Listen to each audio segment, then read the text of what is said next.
Հայաստանի սննդամթերքի անվտանգության տեսչական մարմինը ջերմուկ հանքային ջրի 2 ցուցանիշում որակի խախտում չի հայտնաբերել, երրորդը դեռ ստուգման փուլում է։ Հիդրոկարբոնատ եւ քլորիդ իոնները համապատասխանել են սահմանված նորմերին եւ լաբորատոր փորձարկումության արդյունքում շեղումներ չեն հայտնաբերվել, իսկ սուլֆատ իոնի փորձարկումը դեռ շարունակվում է, արդյունքները պատրաստ կլինեն հաջորդ շաբաթ։ Տեսչական մարմինը լաբորատոր ստուգումները սկսեց այս ամսվա սկզբին։ Դրանից առաջ Մոսկվան հայտարարել էր, որ որակի անհամապատասխանությունների պատճառով Ռուսաստանում ժամանակավորապես դադարեցվել է շուրջ 1.338.000 շիշ ջերմուկ հանքային ջրի վաճառքը։ Ռուսական կողմի այս հայտարարությունից մոտ 1 ամիս է անցել, բայց տեսչականի խոսնակ Անուշ Հարությունյանի խոսքով մինչ այս պահն իրենք ռուս գործընկերներից պաշտոնական գրություն չեն ստացել։ Տեսչականն ինքնուրույն է որոշել ստուգել ջրի որակը ջերմուկի մայր գործարանից նմուշներ վերցնելով։ Դա մեզ համար է նախ եւ առաջ հասկանալու համար, թե ջերմուկի հետ կապված ինչ խնդիրներ կարող են լինել։ Հայկական հայտնի այս բրենդը Ռուսաստանում խնդիրների էր բախվել դեռ 2024-ին, երբ ռուս իրավապահները պնդել էին, թե 65-ամյա մի տղամարդ ջերմուկ խմելուց հետո մահացել է։ Ռուս իրավապահների վարկածով շշում հանքային ջրի փոխարեն քացախաթթու է եղել։ Այս գործն ամիսներ առաջ Ռուսաստանում կրկին վերաբացվել էր։ Հետո այս նոր սահմանափակումների մասին հայտարարվեց, սա էլ արդեն նախորդ ամիս։ Ջերմուկ գրուպն ավելի վաղ հերքել էր, թե իրենց արտադրանքի շշում քացախաթթու է եղել։ Էկոնոմիկայի նախարար Գևորգ Պապոյանը, որ 2 շաբաթ առաջ ասել էր կզբաղվեն խնդրով, երբ ընկերությունն իրենց դիմի, այսօր Ազատության հետ զրույցում պնդեց։ Մեծ հաշվով շատ մեծ խնդիրներ չունենք, ընթացիկ խնդիրներ են եղել, որոնք լուծվում են։ Այս ընթացքում մամուլը գրում է, թե ջերմուկը հայտնվել է ռուս իրավապահների թիրախում, որովհետև սեփականատերն իշխանության հետ լավ հարաբերություններ ունեցող գործարար է։ Պապոյանը, սակայն, ռուս գործընկերների մոտ լարվածություն չի տեսնում։ Շատ լավ աշխատանքային մթնոլորտ ունենք մեր գործընկերների հետ։ Ընկերության համատեղ քննարկում եք խնդիրները եւ այդպես լուծում եք տվել։ Բոլոր ընկերությունների հետ էլ աշխատում ենք։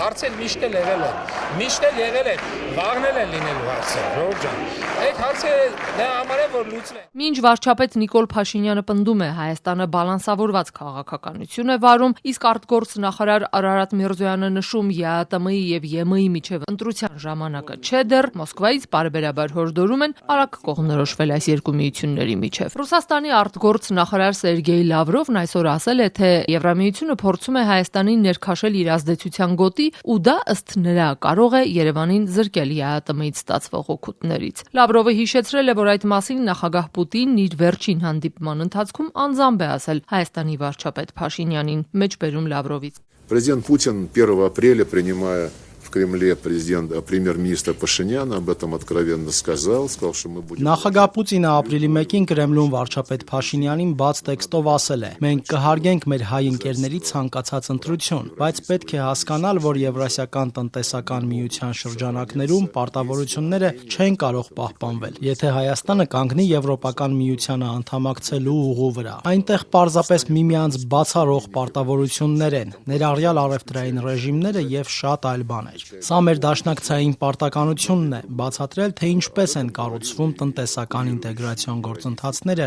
ժամանակակից աշխարհում եւ ինչով է Եվրասիական տնտեսական միությունը տարբերվում Եվրոպական միությունից»։ Մեջբերման ավարտը։ Ջերմուկի հարցը ոչ միայն արտաքին, այլև ներքաղաքական բանավեճի թեմա է դարձել։ ԿՊԱ-ական նախարարն այս հարցում էլ է ընդդիմությանը մեղադրում, մատնացույց անելով նրանց ռուսական կապերը։ Պատերազմի եռագլուխ կուսակցությունը որոշակի մակարդակում, ասենք, որոշ նախարարությունների բաժնի պետերի տեղակալի օգնականի մակարդակում ինչ որ կապեր ունի, բաժնի պետի տեղակալների մակարդակում, բայց մենք կառավարության մակարդակում, բարձր մակարդակում, նախարարների մակարդակում ավելի բարձր բոլոր հարցերը լուծում ենք։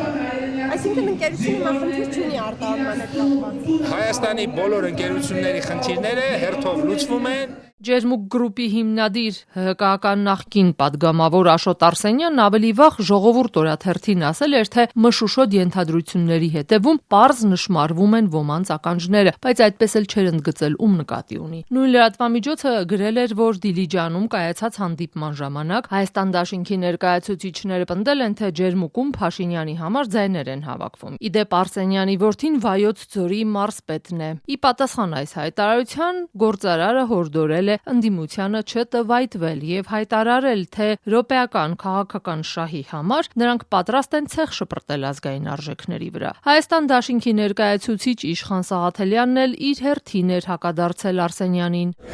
Ջերմուկ հանքային ջուրը չենք